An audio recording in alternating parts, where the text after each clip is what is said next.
मोरेलाल यादव देखिए इनका नाम है। सुबह सुबह इनको इलेक्ट्रिक शॉक हुआ, सीधे सीधे भागे भागे शांति हॉस्पिटल आए हैं। है ना? घर कहाँ है बाबा? घर माली साहब इनका घर है ना? देखिए इस कंडीशन में अगर किसी पेशेंट को ये होता है, झटका लगता है, इनका नहीं किसी को भी, तो इस केस में क्या करना है? प्रथम उपचार जो हम लोग क्या करते हैं, सबसे पहले तो घबराना नहीं है।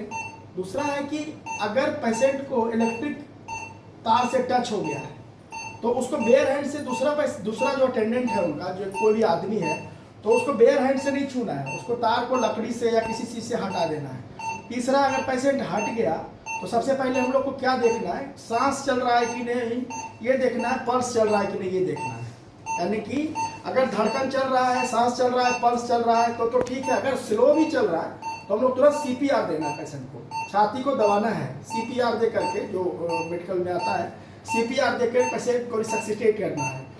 अगर वो हो गया, अगर पेशेंट रिसक्सिटेट कर गया कि हाँ ठीक है, पेशेंट अब थोड़ा सर्वाइवल फेज में है, तो उस फेज में क्या करेंगे कि जहाँ जला हुआ था, अगर मान ली कहीं ज़्यादा बर्निंग है, एग्जिट पॉइंट है, एंट्री पॉइंट है, तो उसको हम लोग नल के जल पानी से उसको धो लेंगे। अगर ज़्यादा गहरा घाव है तो वहाँ पे बैंडेज करके तुरंत हम लोग हॉस्पिटल में लेके आएंगे। हॉस्पिटल में लाने के बाद जो प्रथम दृष्टया देखते हैं हम लोग कि क्या क्या है, तो हम लोग सबसे पहले चेक करते हैं airway, breathing and circulation. अगर मान लीजिए पेशेंट का ऑक्सीजन कम है, जैसे इनमें कम था, सुबह में जब ये आए थे तो इनका सेचुरेशन 76 के आसपास था, तो शुरू में हम लोग इन्होंने ऑक्सीजन पे लेकर के इनको मेंटेन किया, इनका सेचुरेशन को मेंटेन किया।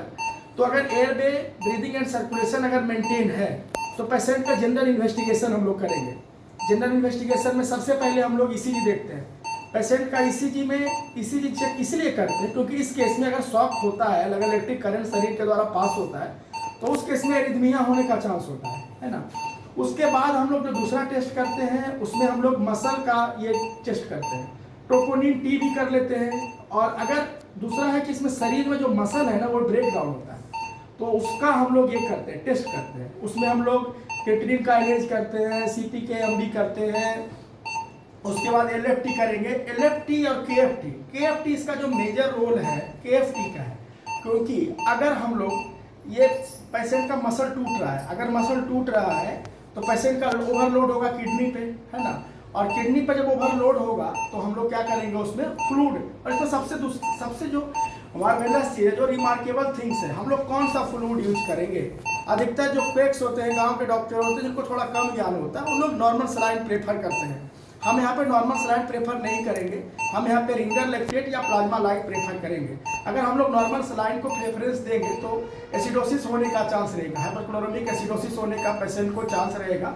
हम यहाँ पे आरएल, सबसे बड़ा बात है कि अगर हम लोग फ्लूइड दे रहे हैं तो हम लोग यूरिन आउटपुट पे ही फोकस करेंगे, क्योंकि यूरिन आउटपुट 1 से 2 है ना ml पर KG per hour body weight से होना चाहिए। अगर नहीं हो रहा है, अगर पेशेंट का इतना नहीं हो रहा है, तो हम लोग देखेंगे कहीं ज़्यादा मसल तो ब्रेक डाउन नहीं किया। अगर ज़्यादा मसल ब्रेक डाउन करेगा तो पेशेंट एसिडोसिस में जाएगा। हम लोग क्या करेंगे, एल्कलाइजर यूज करेंगे, सोडियम बाइकार्बोनेट यूज करेंगे, सोडियम बाइकार्ब करके पेशेंट को स्टेबल करेंगे। अभी जैसे हम लोग 6 से 7 लीटर पानी चढ़ा दिए, पेशाब आया है, पेशाब अभी जैसे आया, बोलिए हाँ या ना?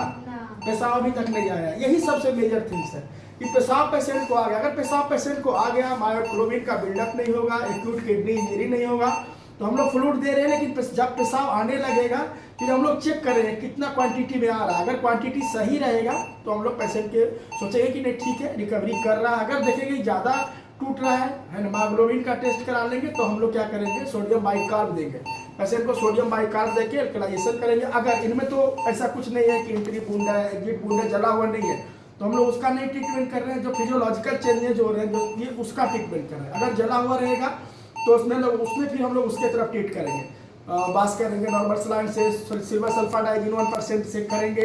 फिर हम लोग उसका अलग फिर एंटीबायोटिक प्रोटोकॉल लेंगे, उसका अलग। ठीक है, इनमें तो नॉर्मल है, इनका जो है सिर्फ क्या है, शॉक लगा था और ये है तो वॉल्यूम कम हुआ है, ब्लड फ्लूइड कम हुआ है, तो हम लोग उसको मेंटेन करने की कोशिश कर रहे हैं। धन्यवाद।